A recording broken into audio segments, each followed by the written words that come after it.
Warning: our YouTube channel and its videos may contain scenes, language, and content that may not be appropriate for all audiences. These videos include surveillance footage, undercover pursuit of suspects, actual police and rescue operations, and fearless confrontations. If you do not approve of the content, please do not watch our videos. If you wish to continue, we strongly advise that you proceed with caution. Viewers' discretion is advised. Panloloko at anomalya naman po ang ilalantad natin ngayon po sa Kilos Pronto, estilo ng isang illegal recruiter. Nasa Facebook namamayagpag, ating pong ilalantad. Sina J. Lord Tevez, Rizaldi Gavanes, Ami Pahe at Jenjen de Guzman, mga biktima raw ho sila ng illegal recruitment. Ang pangalan ng recruiter na ito ay si Rubilin Chavez Pasno. Nakilala lang ho nila ito, si Rubilin sa Facebook. Maging ang mga kasabwat nito na sina Kenneth Ramilo, Catherine Ventic at Eileen Atienza. Inalok sila ng trabaho sa Bahrain bilang cleaner sa hotel. Sa kagustuhan kumita ng malaking halaga, nahulog sila ho sa mabulaklak pong alok at pangako nitong recruiter na ito. Nakapagbigay na sila na may git 10,000 piso bawat isa sa kanila para sa processing po ng mga dokumento. Ang ending, hindi sila nakaalis dahil nandito sila ngayon po kasama natin sa studio. Magandang hapon po sa inyong lahat. Magandang hapon din po. Okay. Paano ba ninyo natunton ito sa Facebook at itong nagpapakilala sa inyong recruiter? Si Catherine Gaspi po, sir. Kaibigan po siya ng kapatid ko. Nag-post po siya na urgent hiring po ng cleaner sa Bahrain. Kaya tinanong po siya ng kapatid ko na, sis, pwede ba dyan yung kapatid ko? Sabi niya, okay, sige, papasahin mo ng resume. So, nagpasa po kami sa kanya. Tapos nasabi po niya, okay naman, ipapasa mo yung photocopy ng passport, tapos yung ibang requirements na hinihingi pa nila. So, nagpasa naman po kami. Tapos, kami po unang dalawa. Tapos, nung sabi niya, okay na, antayin niyo yung tawag, kasi may tatawag sa inyo para magpa-medical na nga daw po. So, siguro, 1 week lang mahigit, nag-chat po sa akin si Catherine, sabi niya, Ami, i-add mo si Kenneth Ramilo sa Facebook. Sabi ko, sino po siya? Sabi niya, siya yung, sabi mo sa kanya, applicant ka, siya yung magpa-process. Hindi pa. May isang, Opo, yung Kenneth. Siya yung magpa-process ng papers nga daw po.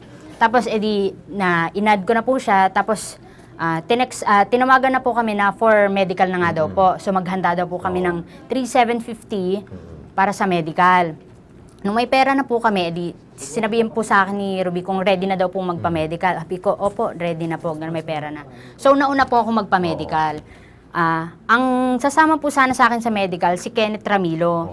Kaya nga lang po, parang nagkasagutan po kami sa cellphone. Kasi nga, ang gusto niyang mangyari, siguro mga 5 a.m., nasa clinic na siya, ang gusto niya, dapat nandun na ako. Sabi ko, kung ganun po sir, kasi malayo pa yung panggagalingan ko, hindi na lang po ako tutuloy, sabi kong ganun sa kanya. So, para maigsin na lang ho nating kwento dito, talagang ho na biktima ho talaga nito. Magkano nakuha sa inyong pera? Sa akin po, 9,450 lahat-lahat na po. 9,450. Okay. Sa inyo, same kayo lahat? Pero lang po dun sa isang kasama ko kasi pinabayaran po yung tattoo niya. Okay, so ibig sabihin itong recruiter na ito, never ito nakapaalis ng tao, ng kababayan natin? Hindi, nagpapaalis pa po siya, sir, hanggang ngayon. Yun po yung pinagmamalaki niya sa amin na may naibalik po siyang 15,000 sa amin, sir. Pinagmamalaki pa niya na naibalik niya yung 15,000 na yun sa amin kasi nagbayad na daw po yung mga papalit sa amin. Okay, para bigyan tayo ng solusyon, hingi tayo ng tulong sa Philippine National Police. Nasa linya po si Chief Superintendent Jonardo Carlos. Ito, galit na galit ito sa mga illegal recruiter. Spokesperson rin po siya ng PNP. General Carlos, magandang hapon po. Si Alex Santos po. Kasama ko po si Ben Tulfo at si Erwin Tulfo. Kilos Pronto po ito, sir. General? Yes, Sir Alex, Sir Ben, Sir Rafi, magandang hapon mula po kay Chief General De La Rosa. Opo, General, ano pong pwede ho nating advice po dito sa mga naging biktima ho ng illegal recruitment po? Ano pong pwede ho nating gawin po, sir?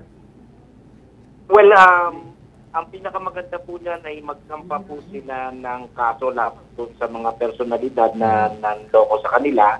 Ang gagawin po natin ay kung sila ay i-connect po natin sila sa CIDG para makuna ng salaysay at mai-prepare po yung charge sheet o yung reklamo. Dahil kilala naman ho nila yung suspect at marami po itong kasabwat. Pwede ba ho kagad maimbitahan kagad to para at least makuha no natin. Baka sumibat pa to, sir, eh. Yes, ang importante ho dyan ay yung basihan na yung reklamo po nila. At kapag yan po ay ma-actionan na po ng CIDG, definitely actionan po yan. Okay.